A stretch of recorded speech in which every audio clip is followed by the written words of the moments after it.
Yeah. YouTube.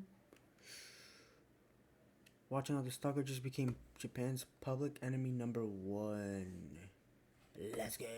Let go, let go, let go, let go, let go, let go, let go. When you get to a certain degree of fame, the odds of someone mentally ill tuning in to watch you increases. And one of the most mentally ill type of viewer is the one who would stalk you. Unfortunately, this happens to all sorts of celebrities, but the creepiness level and danger level of a stalker can vary greatly. It typically involves someone breaching every aspect of your privacy. It can be due to obsession or just straight up delusion, thinking that they're owed that because they're such big fans of you or that you secretly want it. Both equally as creepy. But this is all nothing. Yes, this is all nothing compared to what occurs in Japan, because in Japan, you don't have Japan be to having be some famous crazy to have. Yeah, Japan shit. They be stalking you just at the first time seeing you in person. Stalkers. As this article puts it, Japan has a stalking epidemic. Yo, that's Even crazy. the average person can suffer through this. In fact, one quick Google search with Japan stalker as the keywords, and you'll see Reddit threads of foreigners complaining about being. At 10 a.m. in broad daylight, I'm walking to the street from my apartment in Osaka, about a 15-minute walk. A man in the street was walking in the opposite, intensely staring at me. Being accustomed to such experience as a foreigner in Japan, I passed by him. However, he stopped and continued staring after I passed. Prompted me to briefly look back at him. Surprisingly, he turns around and starts walking in the same direction. Oh, hell no. Following me for about 5 minutes during my usual morning commute, seeking refuge, I entered a convenience store, but he followed me inside, pretending to browse the shelves. Yo, Japan be having some creepy motherfuckers, bro. I noticed him sneakily standing behind them, staring, moving to another area didn't deter him, so I decided to make a call, swiftly leaving the store and heading to the train station. Fortunately, I didn't encounter him again. There's a common misconception about Japan being the safest place globally, with an assumption that everyone is perfect and would make others feel uncomfortable. Due to the disbelief, I might have let my guard down. There's similar situations that both myself and female friends have encountered. I have learned the importance of women staying alert regardless of the time of day. Ladies, please be careful. Yo. Japan be motherfuckers. Fuck!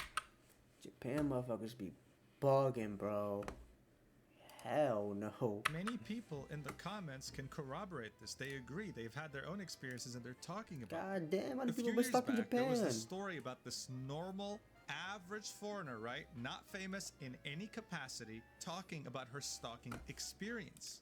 Many people couldn't believe it. They couldn't even begin to imagine how crazy this is. I'll show you a few seconds so you can understand. Watch. You know the freakiest thing about living in Japan? As a woman, you get stalked. I just woke up to something that I really hope no one else has to wake up to. My peephole was just pushed out of my door.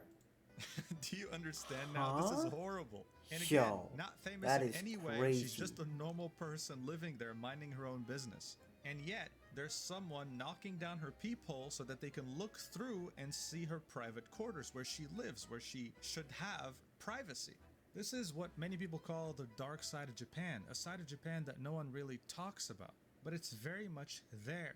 And that's something that ex-idol and cosplayer Kikihime had to find out about the hard way. She's someone who fell in love with Japan as a teenager, and a huge passion in her life was to integrate herself in their culture while practicing things she loves like cosplaying. What she couldn't have ever guessed, though, is that out of all her fans, one of them in particular, a Japanese man way older than her, would make it his life's mission to stalk her for over 10 whole years. And on August 12th, 2024, very recently, Yo, play that shit back real quick. What? 10 years? life's mission to That's gonna say maybe 10 weeks at max. stalk her for over 10 whole Yo, 10 years is crazy. I'm not gonna stalk it somebody for 10 years. That's crazy. 10, goddamn, 10 years. 2024, very recently, there was a massive turning point. He ended up doing something to her in front of hundreds of people that most stalkers in Japan would never even dare to do, emotionally scarring her for life. and making himself the Japanese internet's public enemy #1. Let's talk about it because it's absolutely crazy. Out of all the videos I've made so far talking about a number of people, I would argue that Kikihime's background is one of the most unique I've ever seen. She was born in Austria, and her introduction to Japanese culture was actually a video game gifted to her by her mother called Tales of Symphonia. She didn't want to play it herself, she had her brother play it, and watching him play it made her realize, wow, I'm really into Japan and its culture, I want to know more. She ended up wanting to learn the Japanese language, but didn't want to do it the traditional way. She wanted to do it by talking to actual Japanese people. So in 2010, when she was just 15 years old, she started uploading dance covers and live streaming herself on the website Nico Nico. Now Nico Nico, a lot of people call it Japanese YouTube. YouTube is definitely more popular, especially today, but back then Nico Nico still had a huge chokehold on Japanese internet traffic. Many of its functions today are outdated or done already, but back then it was innovative in the way it handled live streaming. As you can see here, this is a random live stream from a band, and you can see certain messages being put on screen. This is the chat. This was innovative at the time. Like, this allowed interactability that just wasn't present on other websites like Twitch and YouTube. She would stream herself there, barely knowing how to say hello or thank you, but she'd actually end up getting a lot of attention, and she'd use Google Translate to translate the chat messages. According to her, this allowed her to become fluent in Japanese in just a year. Damn. At some point on stream, she would have ginger hair, and her entire chat started calling her Asuka, the character from the anime Evangelion. And of course, when I say chat, I mean over 1,000 concurrent viewers, which is ridiculous. Just so you understand, 1,000 concurrent viewers on Twitch today in 2024 would put you in the top 0.06% of all streamers. But back in 2010, that was insane. I can't even fathom how crazy that was. This prompted her to eventually apply to the label Victor Entertainment. She says she didn't even send a demo tape, a video, or even photos. In her opinion, it was a very naive try, but they still got back to her and was able to even join the idol group when she was only 16 years old on an entertainment visa. She had become a part of the Japanese idol group known as Tone Jewel and released 3 different albums. As you can see, this is on Amazon Music, and she's right there on the right. There was even a Crunchyroll article written about the band back in 2012. And funnily enough, you can see Tone Jewel, a high school girls' idol unit, consists of 2 Japanese and 1 Australian. It's because Japanese don't know Austria as a country. They think whenever someone says Austria, they're referring to Australia. She ended up leaving Tone Jewel in 2014, 2 years after joining, due to visa issues. But during those 2 years, she managed to do quite a few fan meetups, meeting up with fans and getting to know them. This is where Japanese idol culture comes in. An idol is typically someone who sings and does other things like acting or dancing, but they're also seen as a role model, as someone who's perfect. They can't make mistakes, and their private lives are typically very tightly controlled by their agencies. They barely can do anything. The slightest scandal, even them dating someone, would be cause for concern enough to ruin their entire careers. Their demographics are typically, the men you see here, people who are single and who have good money. This means that the idol culture is indeed seen as controversial when A Theory Restart is a turn-based PvP-focused gacha, setting a new standard for what it means to be free-to-play friendly. There's no weapon when it comes to certain areas. The idea here is that you're building a strong parasocial relationship with your fans. To some, this means business. To others, this means taking advantage of them. What makes it even more controversial is that some idols were taken a step further, and during fan meetups or when they're with fans, they will straight up tell them, "I love you." This, in turn, will create extremely obsessive fans, people who will want to give you all their money and spread word about you to everyone. But it also has downsides, like Stalker. It has huge downsides. Now, what doesn't help is that there are cases of idols straight up marrying their fans. Like, this was a big story back in 2023. This idol, this 21... Oh, she married to him. She married a idol stalker? Married this 27-year-old man who met her when she was 17. This only emboldens people more to think, oh, I have a chance with my idol. It happens all the time.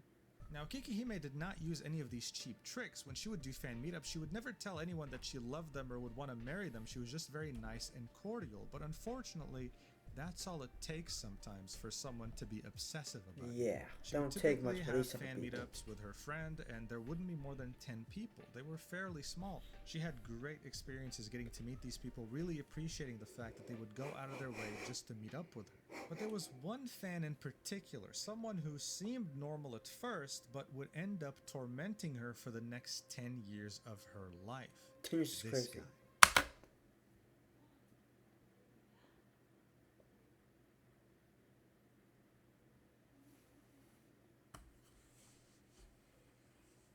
Are we surprised? Keep it a bug now. Are we surprised? This dude is a stalker. Cause I ain't, gang. You cannot be surprised that this dude right here is a stalker. This guy right here would initially be normal according to her. You know, he was just another fan. But hell no. after meeting up with her, he would start to develop some very mentally ill attitudes. He would start messaging her on social media and emailing her some very sudden confessions of love, saying things like, I love you so much, and I know that you love me. I'm very well aware that you love me. So no. Fuck. Hell no, gang. I don't think she love you, gang. No.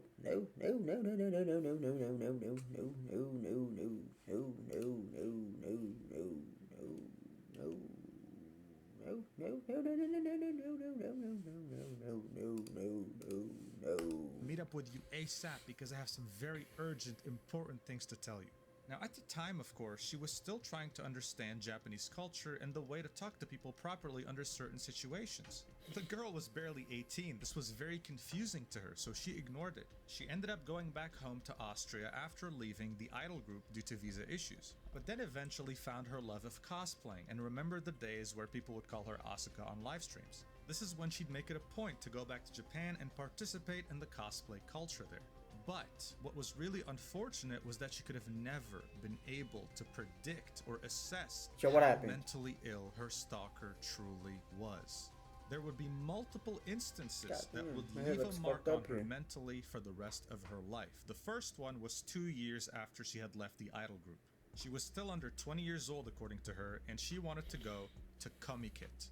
Comiket stands for Comic Market in English, and it's the largest fan convention in the world. And while it mostly focuses on self-published books or doujins, it's also very famous for its cosplaying scene, where some of the biggest on the planet go to show off their costumes. And since Kikihime wanted to get into cosplaying seriously and loved Japan, Comiket was a match made in heaven for her. But the trip there ended up being more like the 7th layer of hell. She took a plane God damn, from how Austria bad it to was Japan, it? and when she landed, she let her fans know that she was at the airport, and if anyone was there, she'd love to meet them. As Kikihime got off the plane and was in the Yeah, I don't know airport, if that's two the fans type of met up with shot. her, took pictures, had nice conversations. It was overall a great time. But then, as they were leaving, she saw a third fan in the distance, and this time, it was a familiar face. The same person who had spammed her on all her social media accounts, who had sent her countless how long he emails got and there? who wouldn't let her How go quick he even got when there? she went to So Austria. I just said Someone nothing. she How hoped quick, she'd like, he never must have to have been see again. Her sue me. stalker. Immediately, He's without like- any second thought, she took her baggage with her and walked in the opposite direction of where he was coming from. She kept walking and walking, going up the escalator, down the escalator, one side of the airport to the other side of the airport. He kept following her, and he wasn't even trying to hide it. At this point, she was getting desperate, and who wouldn't be? She needed to get on a train to leave the airport and go to where she wants to go. But she didn't want him to know which train she's taking so that he can follow her there too, potentially to where she's staying. Kikihime knew that this guy was not going to stop following her no matter what, so she went to the police station in the airport to hopefully scare him off. But even as she was speaking to 2 police officers at the front of the station, he still did not stop and was What? still heading towards her as she was speaking to the officers. But thankfully, since she speaks fluent Japanese, the officers understood what she meant immediately, and they separated both of them in 2 different rooms at the station. Now, at this point, she finally got a moment of peace. She was safe. And while she was hoping that she was going to feel safe even after leaving the station, she was about to face a very grim reality. We only know what happened. Angry skin. Fuck. Fuck. God damn it. No shit. Since the stalker hasn't really told us his side of the story. But the police essentially said, hey, listen, we understand this sucks, but our advice is that you just don't go to Komikit. And of course, she was shocked. She was like, wait, what? That's the solution for me to get screwed over? Can't you do anything? And the police said, no, he didn't actually commit a crime. And until he does, we can't do anything. This was Kikihime's first experience with the Japanese police, and it was disappointing to say the least. She wasn't going to let the stalker win. So she told the police, you know what? I'm gonna go to Komikit anyway. She left to go take her train while the stalker was still at the police station before he was released too. So thankfully she was able to take her train without him following her, but her concern was that he was going to show up at Komikit. A day passes and before you know it, she is at Komikit walking around the expo. She put on her costume, was getting her pictures taken by photographers, talking to fans, but of course a part of her was nervous over the fact that the stalker knew she was there. Then suddenly, two police officers she'd never met before came up to her. It turns out that the officers from the airport had sent these two people to check up on her. But the only description they gave them was that she was a foreigner, so they just walked around the whole expo and found her. She appreciated that. And you know what? It turned out that the stalker had not come to the expo. It seemed like he was spooked from the incident at the airport. This made her hopeful, thinking that, you know what, he probably got scared. Now that he saw the police in action, he would never dare to do this again. I wish that she was right. He don't but seem to of get course, them off. it was He seemed wrong. like a weirdo, He bro. wouldn't stop there. Around 2 years passed by since the airport incident, and this 2 time years? we're in the Damn, Tokyo he's still Game doing Show, it? and Kikihime is been 2 cosplaying as usual. years. She would, as always, meet Yo, up it's been with 2 fans years and he's and still photographers. following her? At some point, one Still of these stalking her? photographers was taking pictures of her, and as she was posing, she noticed, out of the corner of her eye, someone she never wanted to see I get this ugly again, man on my looking screen, at bro. her straight from the crowd. Her stalker. At this point, she was nervous, and why wouldn't she be? She still tried her best to pose for the picture though, and as the photographer was checking to see if the pictures turned out well, the stalker slowly walked towards her and kept getting closer and closer to her. She froze in place, not knowing what to do, and before she could even think, he lunged at her and went for the kiss. Thankfully, at that point,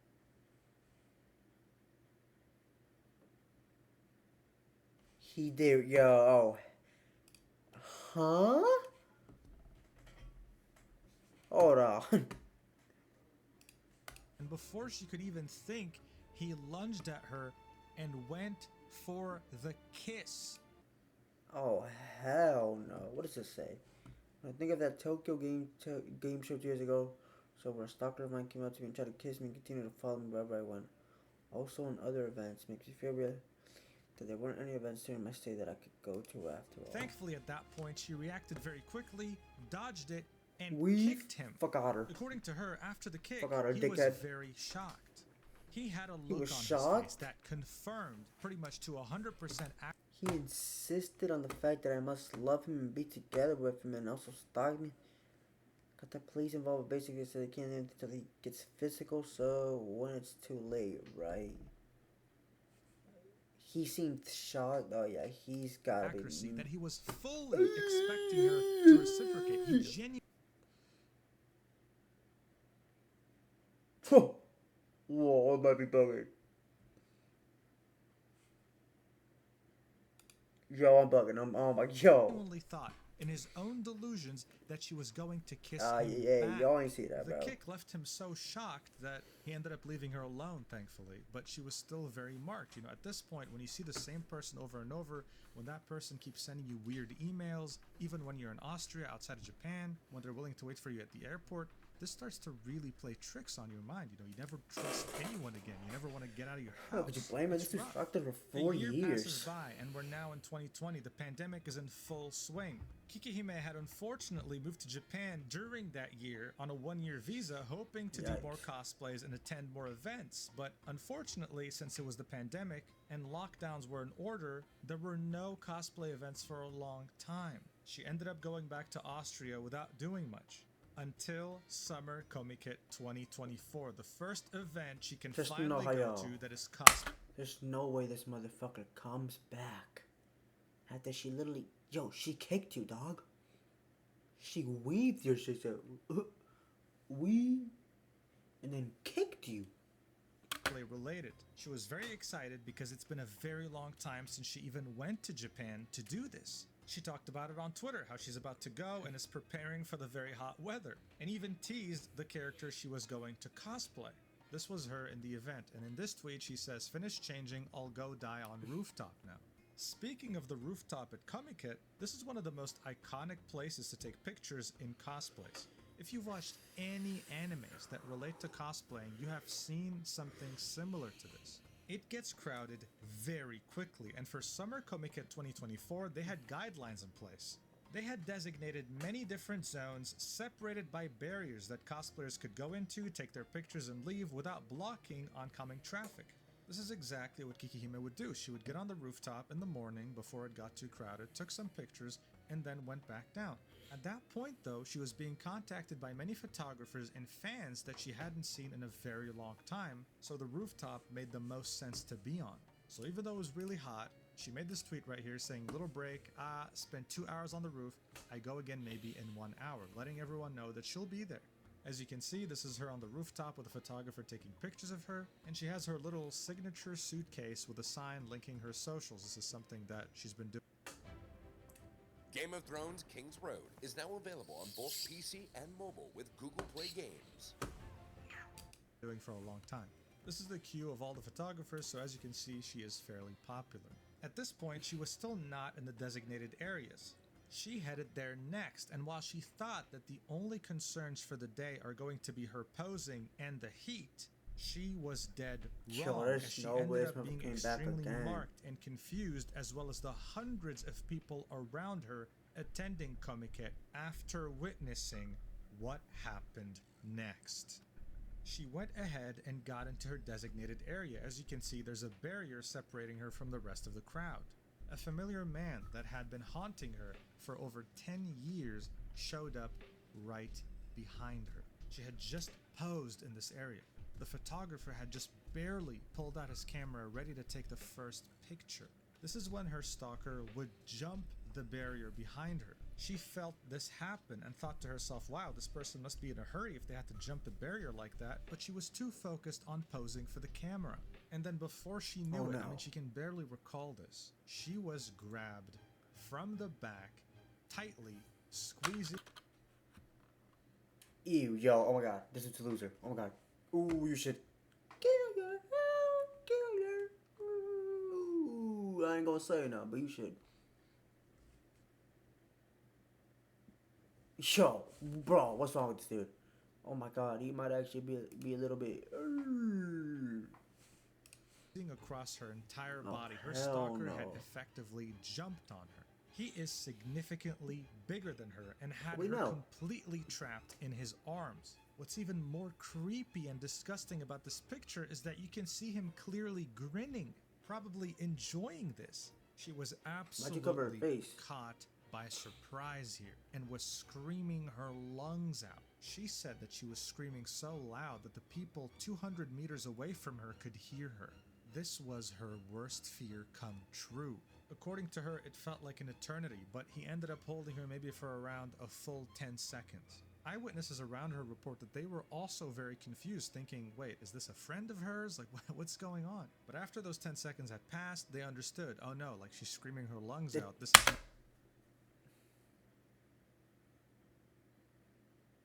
Took you 10 seconds to realize that, really? Took you 10 seconds to realize that. Oh, hell. Joe, what?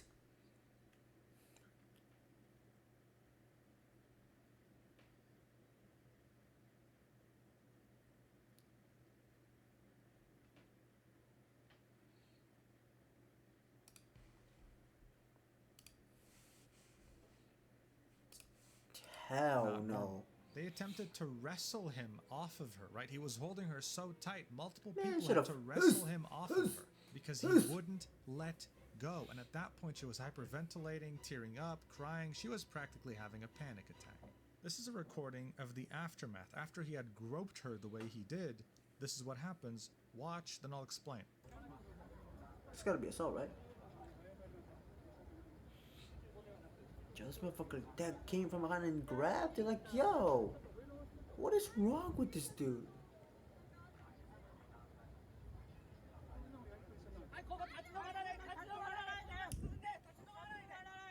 So at this point, people are confused. They're questioning him like, yo, what's going on right now? And she tells everyone that, hey, this is my stalker. He's been doing this for years.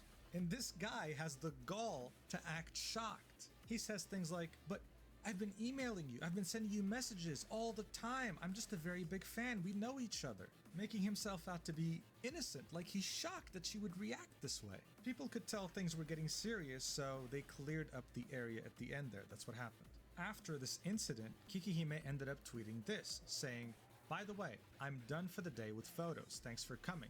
I got assaulted by an old stalker and had a panic attack in front of hundreds of people, so honestly I feel disgusting and I don't know what to think. I will, unless it's illegal, release a photo of his face later with more details. Someone, of course, a smartass on Twitter, we love those, says, recommend filing a police report, take care, as if she didn't try doing that before, right? And then she says, I talked to the police, they said I gotta go to the embassy. So that's exactly what happened according to her. She made a Twitter space, 55 minutes long, in which she explained everything from start to finish, and it's the main source that was used for this entire video. She details how the staff of Komiket were fairly supportive, but when she said she wanted to call the police, they said you have to do that outside the expo. She definitely wanted to talk to the police about this because she quite literally got assaulted, but she opted to finish taking pictures with a photographer she hadn't seen for years first, before talking to the police. She said the police officer she spoke to was very understanding and very nice to her, but he pretty much told her what she had said in her post. He said, we can't do anything because you're not a resident of Japan, and that she should go to her embassy, to the Austrian embassy, to report this. That way, when and if it happens again, she can go to the police and say, hey, this happened, and my embassy can confirm that I already reported it once before. Very weird, wouldn't you say? Article 208 of the Penal Code, Act number 45 of 1907, clearly states when a person assaults another person without injuring the other person, which is exactly what happened. This was assault in every way. The person is punished by imprisonment for not more than 2 years, a fine of not more than 300,000 yen, penal detention, or a petty fine. At the airport, when they had put them both in different rooms, they had taken his information. And now this has happened again. Some people theorize that police is just too lazy to do their jobs. Definitely probable. But the more this happens to her, the more we understand why this is the dark side of Japan. Why stalkers are able to roam so freely in the country, because there are practically no consequences. That's why the internet, more specifically the Japanese internet, has decided to take this into their own hands. Good. I ordered 200 hand-forged knives to my dorm room and built a Wix website to sell them.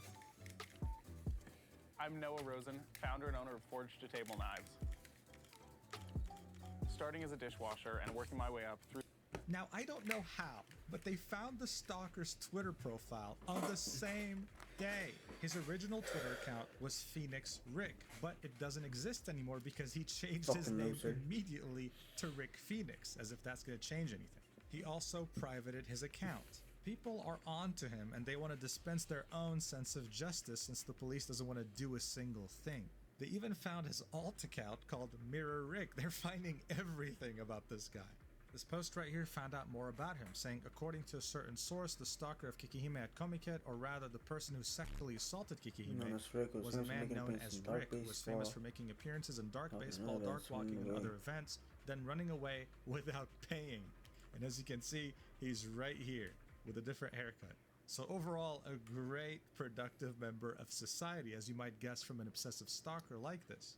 Kikihime ended all this by saying, the topic is done, I'll move on, but knowledge is power.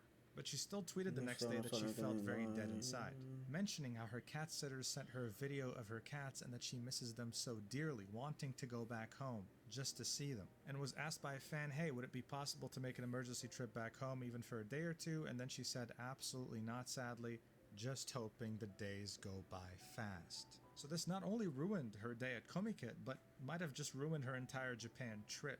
And it definitely serves to highlight not just the dangers of content creation due to stalkers, but it also highlights the dark side of Japan, this stalking epidemic that just seems to be very rampant, more so than usual, due to not only aspects of the culture that encourage it, but the fact that the police don't seem to take it seriously until it gets serious, aka someone gets hurt, Too late. which shouldn't happen. It shouldn't. Yeah, get to that it shouldn't have to But get in to any that point. case, I wish Kikihime the best. I hope she never has to deal with that stalker or any other stalker ever again, and that more light can be shed on this unfortunate aspect found in some areas in Japanese culture, which is just being a very weird stalker. Hey, Of yo. course, I still want to acknowledge that this is the minority of people in Japan, but it is rampant enough for it to be cause for concern, especially if you're a woman traveling abroad there by yourself.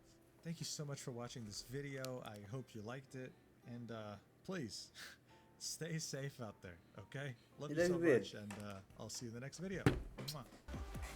Yeah, what's up with this dude kissing the camera goodbye, man? Fucking loser. This fucking loser over here.